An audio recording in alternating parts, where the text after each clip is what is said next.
Narrator. After working 3 jobs for 12 years, I finally bought my dream home with cash. No mortgage, no debt, complete freedom, or so I thought. Because what happened next would turn my American dream into an absolute nightmare that lasted 2 years and nearly destroyed my life. Narrator. And it all started with 3 little letters. Acho. Narrator. Let me take you back to the beginning. For over a decade, I'd been saving every penny I could. Working overtime, skipping vacations, eating ramen noodles for dinner, more nights than I care to admit. But I had a goal to buy a house outright, no strings attached. Narrator. When I saw this house, I knew it was the one. A beautiful 2-story brick home with a wraparound porch, sitting peacefully on a quiet cul-de-sac. The elderly couple who owned it had maintained it like a museum piece. When they decided to move closer to their grandchildren, I didn't hesitate. Narrator. I did my homework. I checked with the county clerk, reviewed the property deed with my attorney, and confirmed what I already suspected: this house sat just outside the HOA boundaries. I wasn't part of any homeowners association. I was free. Narrator. Or at least, that's what I thought. Narrator. Moving day arrived, and I was so excited I could barely sleep the night before. But as our moving truck turned onto my street, my heart sank.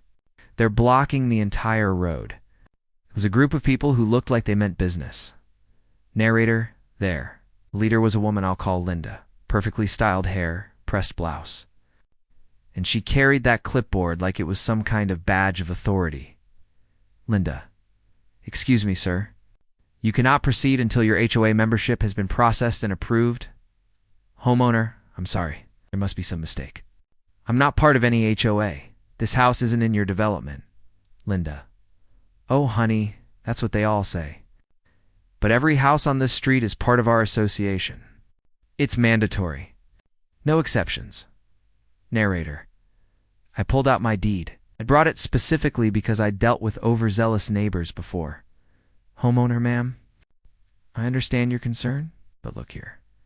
This property is explicitly excluded from the HOA. It's right there in black and white. Linda, sweetie. We've been managing this neighborhood for 20 years. I think we know better than some piece of paper you printed at home, narrator. That's when I realized this wasn't a simple misunderstanding. The other board members were nodding along like she was speaking gospel truth.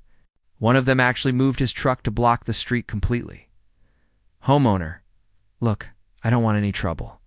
I just want to move into my own home. Please move your vehicles. Linda. Not until you're properly approved. That's final. Narrator. I had no choice but to call the police. When the officers arrived, I explained the situation as calmly as I could. Police officer, ma'am, this gentleman owns this property. He doesn't need anyone's permission to move in. Linda. Officer. Surely you understand the importance of maintaining community standards. We have rules and procedures for a reason. Narrator. For 20 minutes. Linda argued with the police about community standards and mandatory membership. I watched in amazement as she actually tried to lecture law enforcement about property law. Police officer, ma'am, if you don't move your vehicles right now, I'm going to have to cite you for obstruction. Narrator. Finally, reluctantly, they stepped aside. But the look Linda gave me as I drove past, it was pure hatred. Like I'd personally insulted her entire family. Narrator. I thought that was the end of it. I was so naive.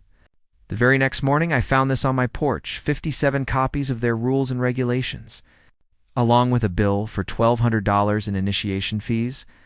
Narrator. Every single page went straight into the garbage. Narrator. 2 days later, I found this taped to my front door. Violation notice. Unapproved lawn ornament. The ornament they were referring to? This little garden gnome that had belonged to my grandfather. It was the last gift he gave me before he passed away. Narrator. There was no way I was removing that gnome. It meant everything to me. Narrator. The violations kept coming. Unauthorized paint colors, even though the shutters had been the same green for 20 years. Improper mailbox height. Unapproved driveway material. Each notice came with threats of fines and legal action. Narrator. But What happened next crossed every line imaginable. Narrator, I woke up one Saturday morning to the sound of heavy machinery. When I rushed outside, I couldn't believe what I was seeing. Narrator, they were digging up my front yard. Actually digging trenches on my property without permission. Homeowner, what do you think you're doing? This is my property. Linda, we're installing community irrigation systems. Since you're a part of the neighborhood, you're required to participate. It's for the good of everyone, homeowner. For the last time, I am not part of your HOA. This is my land and you are trespassing. Linda, the sooner you accept reality, the easier this will be for everyone. Fighting us only makes the fines bigger. Narrator, that was my breaking point. I'd tried to be reasonable, tried to be neighborly, tried to handle this with dignity. But they had crossed onto my property and started digging up my yard. Narrator, it was time to fight back. Narrator, I made a phone call that would change everything. My attorney was known for taking on bullies and winning. But what we discovered about this HOA was worse than I ever imagined. Narrator, in part 2. You'll see how far this HOA was willing to go to try to destroy my life, and how. I started building my case for the legal battle of a lifetime. Asterisk. Narrator, after working 3 jobs for 12 years, I finally bought my dream home with cash. No mortgage, no debt, complete freedom. Or so I thought. Because what happened next would turn my American dream into an absolute nightmare that lasted 2 years and nearly destroyed my nut. Life. Narrator, and it all started with 3 little letters. HOA. Narrator, let me take you back to the beginning. For over a decade, I'd been saving every penny I could. Working overtime, skipping vacations, eating ramen noodles for dinner, more nights than I care to admit. But I had a goal to buy a house outright, no strings attached. Narrator, when I saw this house, I knew it was the one. A beautiful 2-story brick home with a wraparound porch, sitting peacefully on a quiet cul-de-sac. The elderly couple who owned it had maintained it like a museum piece. When they decided to move closer to their grandchildren, I didn't hesitate. Narrator, I did my homework. I checked with the county clerk, reviewed the property deed with my attorney, and confirmed what I already suspected. This house sat just outside the HOA boundaries. I wasn't part of any homeowners association. I was free. Narrator, or at least, that's what I thought. Narrator, moving day arrived and I was so excited I could barely sleep the night before. But as our moving truck turned onto my street, my heart sank. There, blocking the entire road, was a group of people who looked like they meant business. Narrator, there. Leader was a woman, I'll call Linda. Perfectly styled hair, pressed blouse. And she carried that clipboard like it was some kind of badge of authority. Linda, excuse me, sir? You cannot proceed until your HOA membership has been processed and approved. Homeowner, I'm sorry. There must be some mistake. I'm not part of any HOA. This house isn't in your development. Linda, oh, honey, that's what they all say. But every house on this street is part of our association. It's mandatory. No exceptions. Narrator, I pulled out my deed. I'd brought it specifically because I'd dealt with overzealous neighbors before. Narrator, previously. I thought buying my dream home with cash would give me freedom. Instead, I found myself under attack by an HOA that didn't even have jurisdiction over my property. They blocked my moving truck, flooded me with fake violations, and even started digging trenches in my yard. Narrator, but what you're about to see is how this suburban nightmare escalated into something that still gives me chills.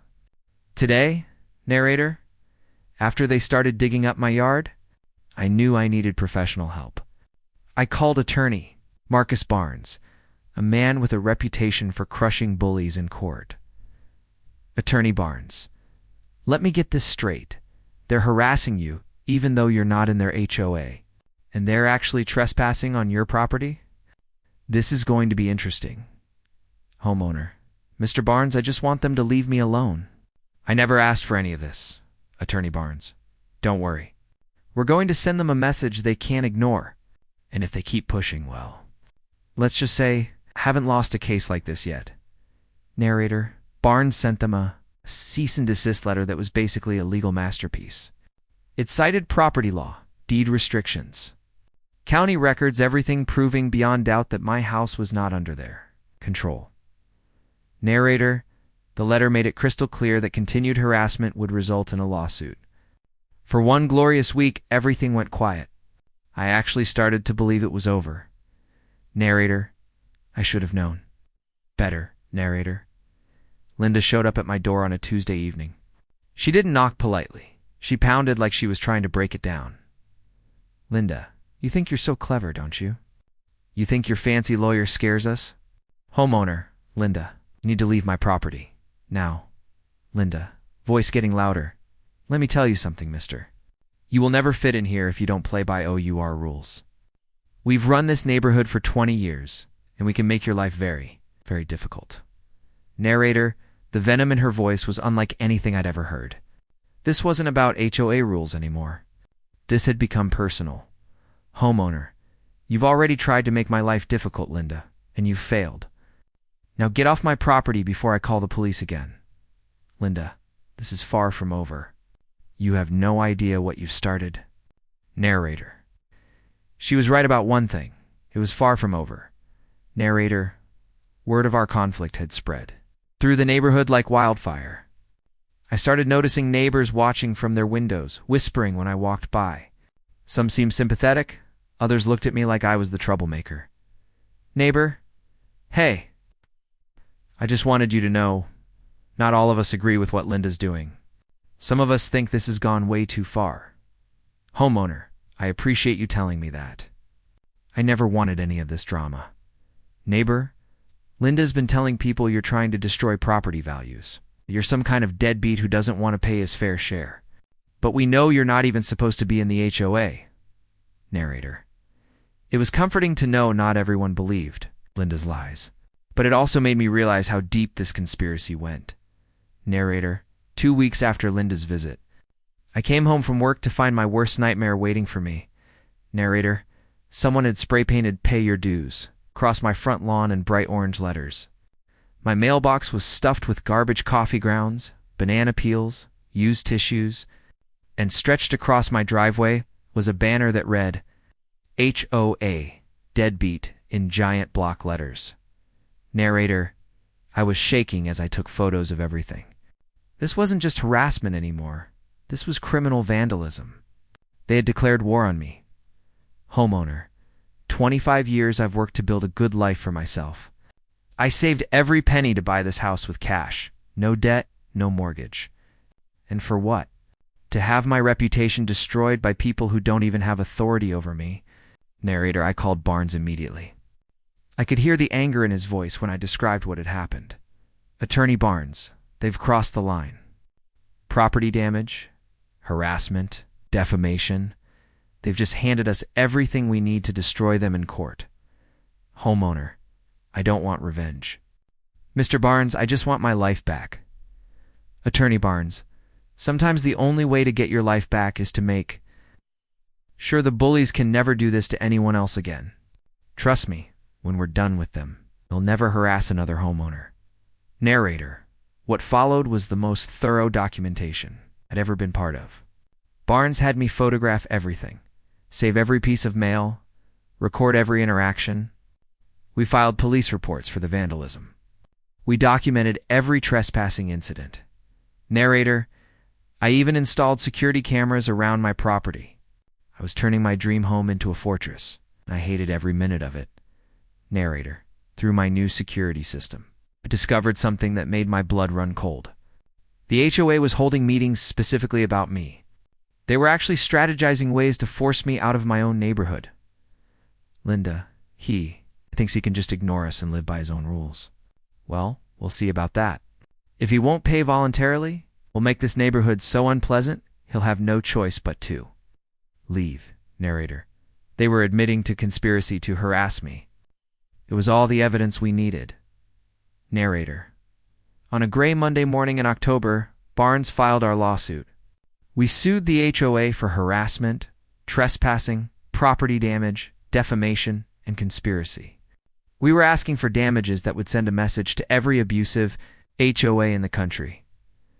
News reporter. A local homeowner is taking on his neighborhood. HOA in what legal experts are calling a landmark case. The twist. He's not even a member of the HOA that's been harassing him. Narrator. The local news picked up the story. And suddenly my nightmare was front-page news. People were fascinated by the David versus Goliath aspect, but also outraged by what the HOA had done. Narrator. The response from the community was overwhelming. I received hundreds of messages from people who'd faced similar HOA abuse. Each story was more heartbreaking than the last. Supporter email. Thank you for fighting back. Our HOA drove my elderly mother out of her home of 30 years over the color of her flower pots. Maybe your case will help the rest of us. Narrator. I realized this wasn't just about me anymore. This was about standing up to bullies who prey on homeowners across the entire country. Narrator. But Linda and her board weren't going down without a fight. What they did next was so outrageous, so beyond the pale, that even my attorney was shocked. Narrator. In part 3. You'll witness the courtroom showdown that had the local media calling it the trial of the decade, and see how justice was finally served? Asterisk. Narrator.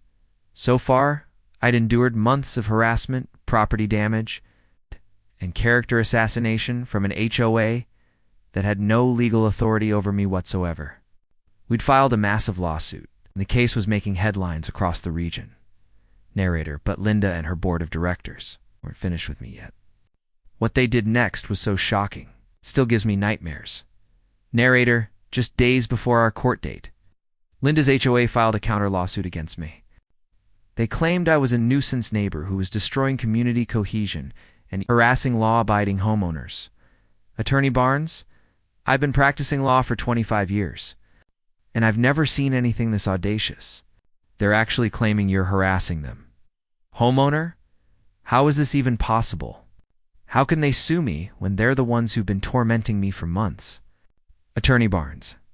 It's a classic bully tactic. Attack the victim and claim self-defense. But don't worry. They just handed us even more ammunition. Narrator. Their counter-lawsuit was filled with fabricated complaints. They claimed I was playing loud music at all hours, hosting wild parties, and threatening other homeowners. None of it was true. Narrator. Fortunately, my security cameras told a different story. Every single one of their claims could be disproven with video evidence. While they were accusing me of late-night parties, my cameras showed me going to bed at 9 p.m. like the boring, middle-aged guy I actually am. Narrator. By now, the story had exploded beyond local news. National media outlets were covering what they called the HOA case that's dividing America. Social media was buzzing with hashtag justice for homeowners hashtags. News anchor. This case has struck a nerve with homeowners across the country who feel victimized by overzealous homeowners associations. Tonight at 11, we'll examine whether ICOs have too much power. Narrator. I never wanted to be the poster child for HOA reform, but here I was, representing thousands of homeowners who'd been bullied by power-hungry board members. Narrator. The day before the trial, something amazing happened. Dozens of neighbors, people I'd never met, showed up at my house with signs of support. Supportive neighbor. We've been watching what Linda's been doing to you, and we're disgusted.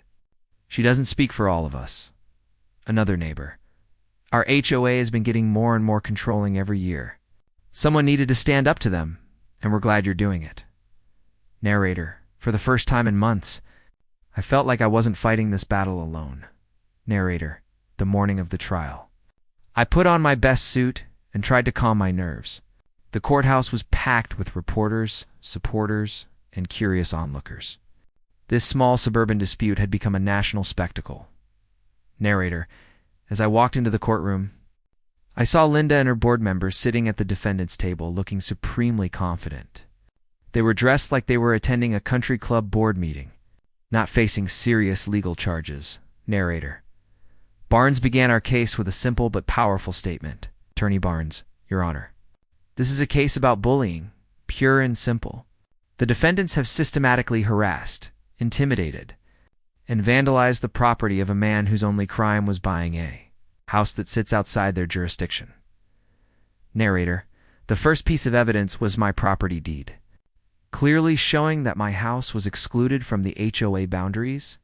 Barnes had blown it up to poster size so everyone in the courtroom could see it clearly. Attorney Barnes: the defendants were presented with this evidence multiple times. They chose to ignore it and continue their campaign of harassment. Narrator: what followed was a devastating presentation of evidence. Photos of the spray-painted lawn, the garbage-stuffed mailbox, the banner across my driveway, video footage of Linda pounding on my door and making threats.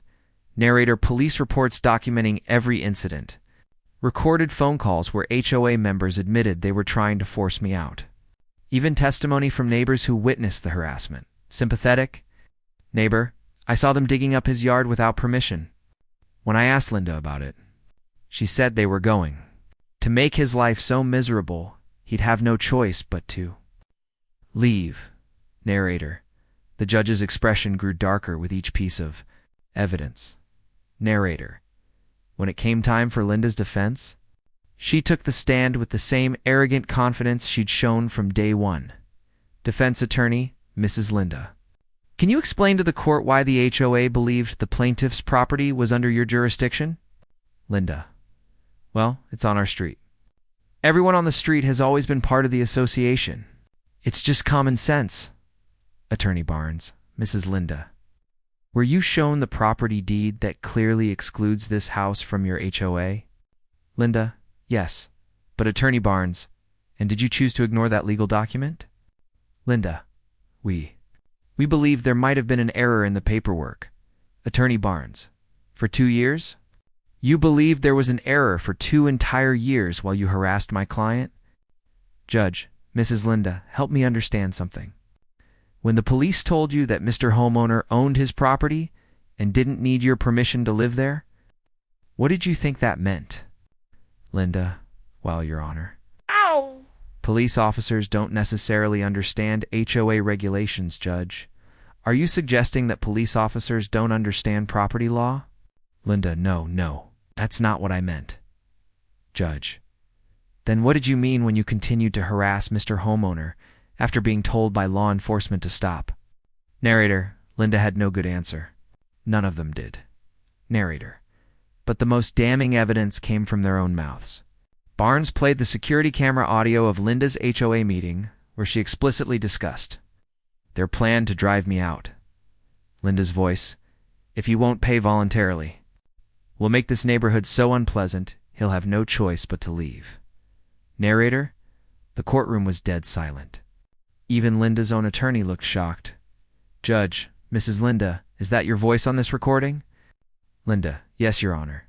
Judge: and you're admitting to a conspiracy to harass the plaintiff into leaving his own property? Linda: it wasn't supposed to go this far. We just wanted him to follow the rules like everyone else. Judge: what rules? He's not a member of your association. He has no obligation to follow your rules. Narrator: after just 2 hours of deliberation, the jury returned with their verdict. Judge: in the matter of homeowner versus HOA name, we find in favor of the plaintiff on all counts. Narrator: I felt my knees go weak. After 2 years of hell, justice had finally been served. Judge: the defendants are ordered to pay compensatory damages in the amount of $150,000, punitive damages of $100,000, and all legal fees totaling approximately $75,000. Narrator: Linda's face went white. $325,000. It was more than most people in our neighborhood made in 5 years. Judge: furthermore, I'm issuing a permanent restraining order preventing any member of this HOA from setting foot on the plaintiff's property or contacting him in any way. Narrator: the judge wasn't finished. Judge, I want to be absolutely clear about something. What happened here represents everything that's wrong with unchecked HOA power. No homeowner should ever have to endure what Mr. Homeowner has been through. Narrator: I had won the battle. The war was far from over. What happened next changed not just my life, but the lives of every homeowner in my neighborhood. Narrator: in our final episode, You'll see how this victory triggered a domino effect that brought down an entire corrupt system and gave me back something I thought I'd lost forever, my peace of mind. Asterisk. Narrator, walking out of that courthouse was like stepping into sunlight after 2 years in a cave. I had won everything. The money, the vindication, the restraining order. But what happened next was even better than the victory itself. Local news anchor, in a stunning verdict. A local homeowner has been awarded over $300,000 in damages from an HOA that had no legal authority over his property. Legal experts are calling this a landmark case that could reshape HOA power nationwide. Narrator, within hours of the verdict, my phone started ringing nonstop. Homeowners from across the country were calling to share their own HOA horror stories, asking for advice. Caller 1. Thank you for fighting back. Our HOA has been fining us for having the wrong color flowers. I never thought we could stand up to them. Caller 2. They made my 8-year-old mother remove her bird feeders because they were attracting wildlife. Your case gives me hope that we can fight back too. Narrator, I realized I'd accidentally become a symbol of resistance for oppressed homeowners. Everywhere. Narrator, but the real surprise came from my own neighborhood. Within a week of the trial, 3 other homeowners approached me with a proposition. Brave neighbor, we've been documenting Linda's abuse for years. Illegal fines, arbitrary rule enforcement, intimidation tactics. We want to file our own lawsuits, and we want to use your case as precedent. Homeowner, are you sure you want to go through what I went through? It was hell. Another neighbor, we're already in hell. At least now we have hope of getting out. Narrator, as these new cases developed, something incredible was discovered. Linda's HOA had been systematically overcharging homeowners for years, pocketing the excess fees, and using HOA money for personal expenses. Attorney Barnes, they were charging $300 per month in dues, but only spending $50 per month on actual community maintenance. The rest was going into their personal accounts. Narrator, it wasn't just harassment, it was embezzlement on a massive scale. Narrator, the censure Arwen Wu Ten judgment against the HOA was just the beginning. As more homeowners filed suit, the financial pressure became overwhelming. Accountant, between the legal settlements, the embezzlement, investigations, and the ongoing legal fees, the HOA is facing over $2 million in liabilities. They're completely insolvent. Narrator, Linda's little kingdom was crumbling, and she was about to lose everything she'd worked 20 years to build. Narrator, within 6 months of the trial, Linda had put her house up for sale.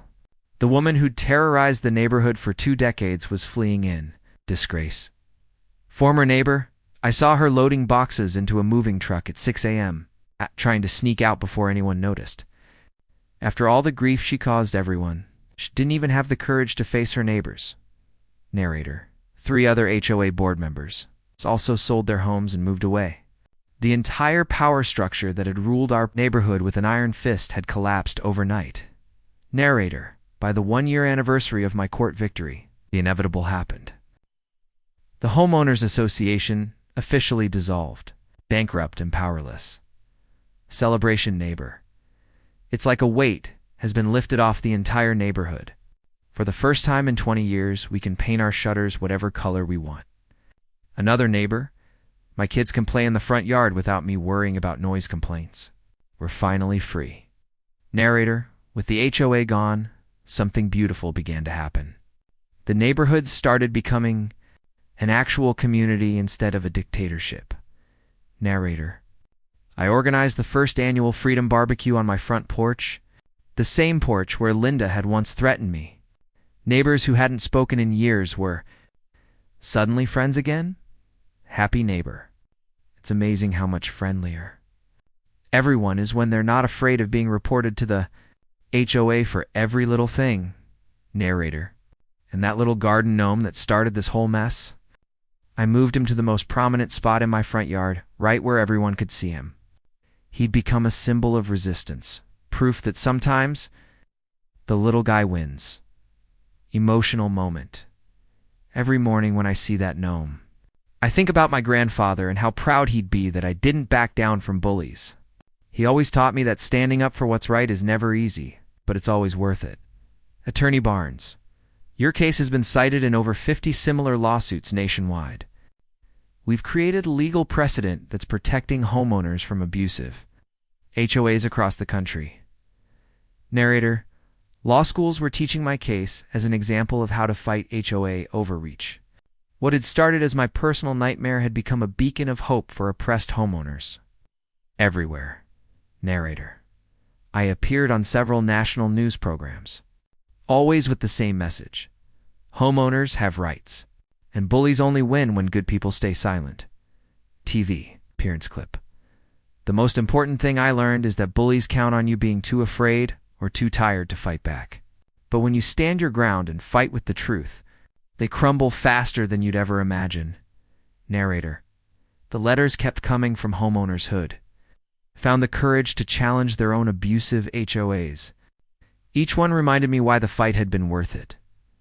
Letter reading, Dear Sir, because of your courage, I was able to challenge my HOA's illegal fines. They were charging me $500 for parking my own car in my own driveway. Thanks to your precedent, I won my case and got all my money back. You saved my family's home. Narrator, perhaps the most surprising development was how some former HOA supporters reached out to apologize once they learned the truth about Linda's corruption reform. Neighbor, I owe you an apology. Linda told us you were trying to destroy our property values, that you were some kind of troublemaker. I should have listened to both sides before judging you. Homeowner, I understand. She was very convincing, and you were trying to protect your investment. What matters is that we can move forward as neighbors. Narrator, these conversations reminded me that most people aren't evil. They're just scared of losing what they've worked hard for. Narrator, the $325,000 settlement transformed my life in ways I never expected. After paying taxes and legal fees, I had enough money left to make some long overdue improvements to my dream home. Narrator, I renovated the kitchen, added a deck, and created a beautiful garden where that infamous irrigation trench had once been dug.